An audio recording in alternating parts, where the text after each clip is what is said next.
السلام علیکم ورحمۃ اللہ۔ محترم ناظرین و سامعین، کیسے ہیں آپ؟ امید کرتا ہوں آپ سب خیریت سے ہوں گے۔ ناظرین کرام، بعض لوگ میت پر قرآن خوانی کرتے ہیں، یعنی کوئی انسان مر جاتا ہے پھر اس پر قرآن خوانی کی جاتی ہے، قرآن پڑھ کے اس کو بخشوانے کی کوشش کرتے ہیں، قرآن پڑھتے ہیں، ساتھ لوگوں کو چیزیں بھی کھلا دیتے ہیں۔ تو قرآن خوانی کرنا، ان کے لیے ایسے یعنی دعا کرنا اجتماعی اور کھانا پھر کھلانا، تو یہ معاملہ کیسا ہے؟ آئیے آج کی اس ویڈیو کے اندر جانتے ہیں۔ تو چلے بغیر ٹائم ویسٹ کیے ویڈیو دیکھنا شروع کرتے ہیں۔ بھائی نے ایک سوال کیا کہ کیا جو لوگ انتقال کر جاتے ہیں، مرحوم ہو جاتے ہیں، ان کے لیے ایصال ثواب کرنا کیسا ہے؟ تو بہرحال دیکھیے، کچھ بدنی عبادتیں ایسی ہوتی ہیں جو شریعت میں منتقل ہوتی ہے، ٹرانسفر ہو سکتی ہے، مطلب دوسروں کو اس کا اجر و ثواب دیا جا سکتا ہے، صحیح، ٹھیک ہے، زندگی میں اور مرنے کے بعد بھی۔ کچھ بدنی عبادتیں ایسی ہیں جو اگر میں کروں تو وہ ٹرانسفر نہیں ہوں گی، وہ میرے کو فائدہ ملے گا، لیکن کچھ ایسی عبادتیں جو میں کروں تو میں کسی کو ایصال بھی کر سکتا ہوں، میت کو یا زندوں کو بھی دے سکتا ہوں۔ وہ کیا ہے دیکھ لیتے ہیں۔ بدنی عبادتوں میں وہ عبادتیں جو ٹرانسفریبل ہے، دوسرے کو ملتی ہے زندگی میں یا میت کی موت کے بعد، وہ ہے اگر کوئی کسی کا حج کرے تو، صحیح، چاہے زندہ آدمی ہو، جا نہیں سکتا تو اس کا حج بھی ہو سکتا ہے، چاہے میت کا بھی حج ہو سکتا ہے۔ کوئی عمرہ کرے تو بدنی کوشش میں کروں گا لیکن ثواب اس کو ملے گا جس نے وہ کیا، ٹھیک ہے۔ اسی طرح اس کے نام سے پیسہ خرچ کروں تو زندہ ہو یا مردہ اس کو انشاءاللہ ثواب ملیں گا۔ اس کے نظر کے روزے اگر کوئی باقی رہ گئے ہو وہ میں رکھ سکتا ہوں، چاہے وہ زندہ ہو یا مردہ ہو۔ کوئی انسان زندہ ہے لیکن اتنا بیمار ہے اب روزے نہیں رکھ سکتا، اور وہ کہہ رہا ہے بیٹے میرے روزے رکھ دو نظر کے، یا پھر انتقال کے بعد پتہ چل رہا ہے کہ والد کے 2-4 روزے نظر کے باقی تھے تو وہ روزے بھی رکھ سکتا ہوں۔ یہ وہ ٹرانسفریبل عبادتیں جو کی جا سکتی ہیں۔ لیکن نماز ٹرانسفر نہیں ہوتی، کسی کے بدلے نماز نہیں ہو سکتی یا اس کو ثواب نہیں پہنچایا جا سکتا۔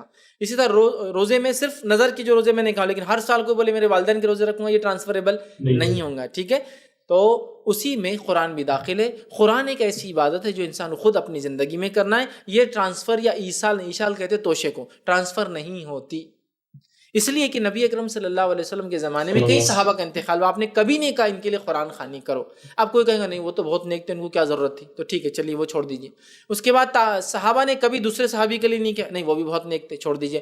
اچھا، تابعین نے کبھی ایک دوسرے کے لیے نہیں کیا، آپ بولیں گے وہ بھی بڑے نیک تھے، چھوڑ دیں۔ اماموں میں سے کسی 4 امام میں سے کسی نے کہا کہ یہ ہوتا ہے، چلو وہ بھی ٹھیک ہے بہت نیک تھے، چھوڑ دیں۔ تو پھر لیں گے کس کو؟ سب کو چھوڑتے جا رہے آپ۔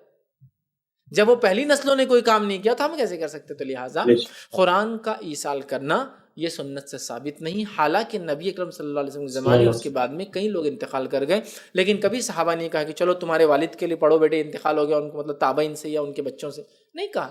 تو لہٰذا قرآن کا ایصال یہ ثابت نہیں ہے۔ ہمیں ہر اس چیز سے بچنا چاہیے جو ثابت نہیں۔ ثابت جو ہے وہ آپ کیجیے نا، حج کیجیے ان کے بدلے، عمرہ کیجیے ان کے بدلے، کیا صدقہ کیجیے ان کے بدلے، چاہے وہ کھانے کی شکل میں بھی ہو سکتا ہے کہ آپ نے پیسہ خرچ کر کے کھانا لا کے غریبوں کو کھلا، وہ بھی انشاءاللہ ملیں گا۔ بچے ہونے کے ناطے آپ دعائیں کیجیے ان کے لیے، انشاءاللہ وہ بھی ملیں گا۔ ایک عام مسلمان ہونے کے ناطے کسی مسلمان کے لیے استغفار کرنا قبول ہوتا ہے کہ اللہ اس کو معاف کرے، اس پر رحم کرے، یہ بھی قبول اللہ کرتا ہے، وہ کیجیے آپ۔ تو یہ کرنے کی چیز ہے، اور جو نہیں کرنے کی ہے وہ ہم کرتے ہیں، اور جو کرنے کی وہ تو نہیں کرتے، ہے نا۔ کرنے کی چیزیں نہیں کرتے، اور نہیں کرنے کا 30ویں دن کر رہے، 10ویں دن کر رہے، 20ویں دن کر رہے، 40ویں دن کر رہے، سال کر رہے۔ ارے بھائی کرنے کی جو وہ کیجیے نا، جو نہیں کرنے کی وہ کیوں کر رہے ہیں آپ؟ تو لہٰذا کیا ایصال ہو سکتا ہے وہ پورا وضاحت ہے حدیث کے اندر۔ ہمیں چاہیے کہ ہم انہی چیزوں کو بہرحال ایصال کریں، تو قرآن اس میں شامل نہیں ہے۔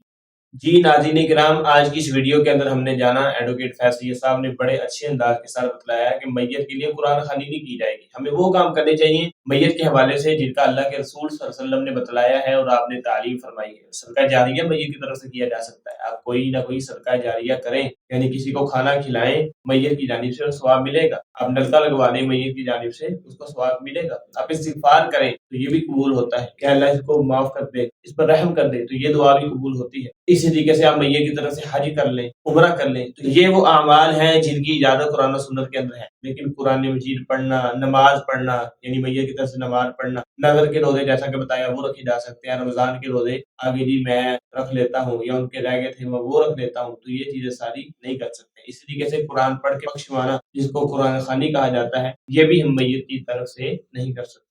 امید کرتا ہوں آپ کو ویڈیو اچھی لگی ہوگی۔ اگر ویڈیو اچھی لگی ہے تو ویڈیو کو لائک کر دیں، چینل کو سبسکرائب کر دیں۔ اجازت دیجیے اگلی ویڈیو تک کے لیے اللہ حافظ۔